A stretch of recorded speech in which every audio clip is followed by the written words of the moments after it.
because of the challenge they go through even to get that D+, not like people who are able. Chair, through you, Governor, we have previously rejected this argument that somehow certain people don't apply for positions.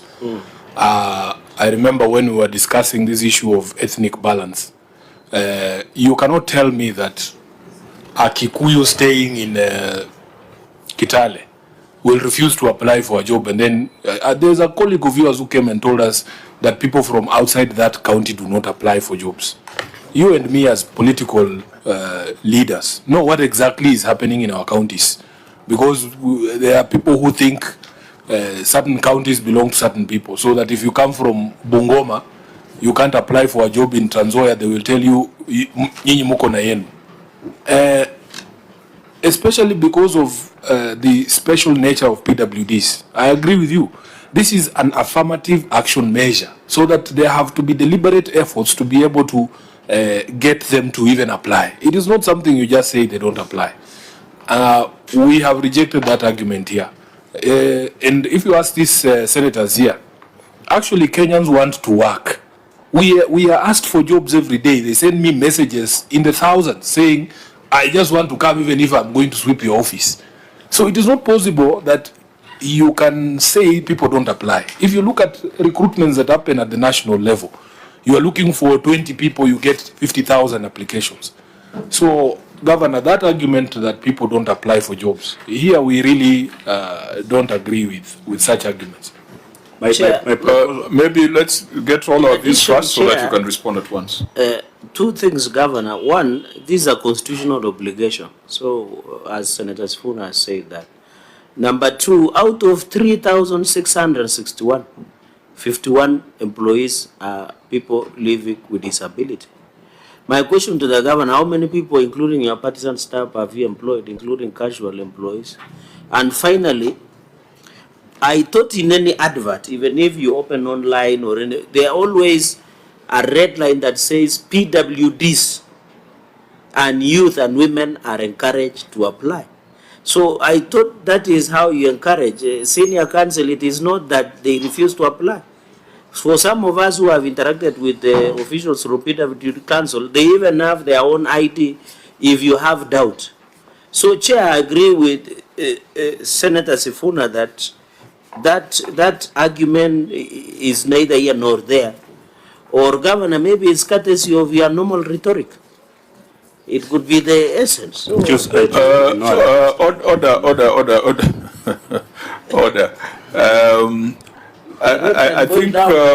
I think one of the things, maybe Governor, actually you're the one who's causing yourself problems, because the Auditor General is referring to a law, a 2025 law. All of us supported that bill by Crystal Asige. In fact, this provision was quite contentious, but we stood with her, we stuck with her. And this law was passed, was it mid of 2025 or late 2025? Around mid or later in 2025.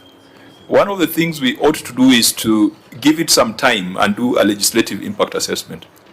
But anyway, I think in your view, even if we give it time, perhaps nothing will change. Mr. Chairman, people with disabilities are encouraged to apply. But how do you enforce that encouragement? Other than putting the paper that maybe 3/4 of them haven't read that are being encouraged to apply. Maybe for me, from where I sit, I think if you make a provision of 5%, that provision must be reserved for people with disabilities, and you must fill it. If they don't apply, you look for them and ensure that they... Let me just ask you a question. Yes. When you put out an advert as the county government of Trans Nzoia, do you make it accessible to PWDs? Like, for instance, a blind person, how do you make sure they can see that ad? Because we have to think about these things in terms of access, and I wish Crystal was here today, because many of us who are able-bodied do not actually see the challenges of these people. So we must think about it as a country, because... What we do, Mr. Chairman, people living with disabilities in Trans Nzoia, they've got an organization. And when we do these adverts, like the one for economists and revenue officers, the chair is called and told, have your people apply. But the challenge has been that most of them do not have these minimum requirements to be considered for these jobs. So basically, they don't apply because you have said you need a D plus. At Form 4, it doesn't have it. They want to apply, but they won't. A point of order, allow me, you are getting into trouble. You want to tell us PWD, I know PWDs who are well read and well qualified. Governor and it order, will be order unfair members to provide PWD that they are not qualified. I can bring him 100. We cannot have a conversation about they, because then that implies them versus us. Yes. You know, that the tone of that conversation is even wrong. So, there's a point I think we can carry. What the governor is saying is we consider amending the law to reduce the minimum qualifications for PWDs, which I think makes a lot of sense. If you want to recruit somebody with a minimum D+, for PWD, it should be D, because I think we're getting data which will help us, showing that most of our PWDs don't attain the minimum requirements, so they are knocked off at maybe shortlisted. Senior counsel, where? Just a minute. yeah, let's Just a minute. You know, we're having a conversation this side and that side, and some of the information that comes here can get input into our report, and we recommend that we amend the law further so that we create lesser stringent qualifications for PWDs, and from where I'm sitting, makes a lot of sense. I think then that comes back to us, because we are the ones who passed this law last year. But this committee, of course, we can make recommendations, but as at now, we are dealing with the law as it is. Senator Ombua, then we close this and move. Thank you, Chair. One, I think it should never go on record that this committee sat and entertained a conversation that seems to be profiling PWDs. I mean, that should never happen. Chair, the thing to consider is exactly what Senior Counsel is saying. And the ball is here. It's in our court.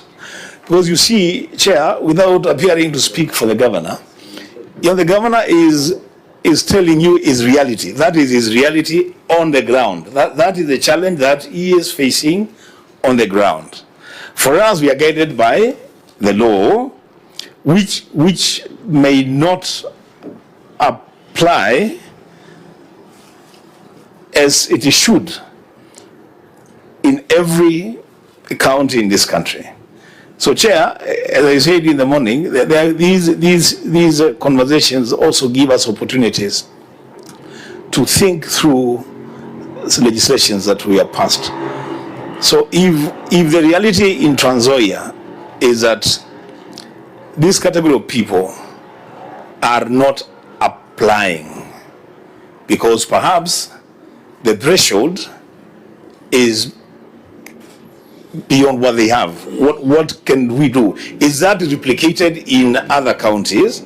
And if that is the case, what can be done to address the situation? I think. But just for my own curiosity, who set the law that somebody must have a D+ for you to be a driver, for example? I've always wondered. We have VTCs training people, mechanics, drivers, but when it comes to our adverts, we say you must have a D+ Form 4, I don't know D+. Where is that law, legal counsel? You may think there's no law like that. You can just decide people who are supposed to be working in the environment, sweepers, come with a Form 4 certificate or with a Class 8 certificate, and they're employed. We'll be able to get PWDs from that. Chair, with your indulgence, a quick observation. I want to reject the notion that PWDs are not qualified. That's pedestrian, Chair. Because every job has a description. Even when we're hiring the IEBC commissioners, any independent officers, you'll always find PWD people who are qualified for those positions. Chair, I remember when we were processing the County Attorney Act, when I was chair and then, I used to be powerful, Sifuna, before you came. When I was the chair and then, one of the requirements was that we need a county attorney who is 7 years experience as a practicing advocate. Many people rejected, especially from certain parts of this country, saying you cannot get a lawyer who can come and work, for example, in a region like Mandera or somewhere in Busia. But when the law passed, there were so many advocates who applied for those positions. So it is similar argument, Chair, that we should not reduce this conversation to the qualifications of PWDs. These are affirmative decisions that the governor must give us practical solutions to this issue. Because if we just leave this room and the governor says, you know, the PWDs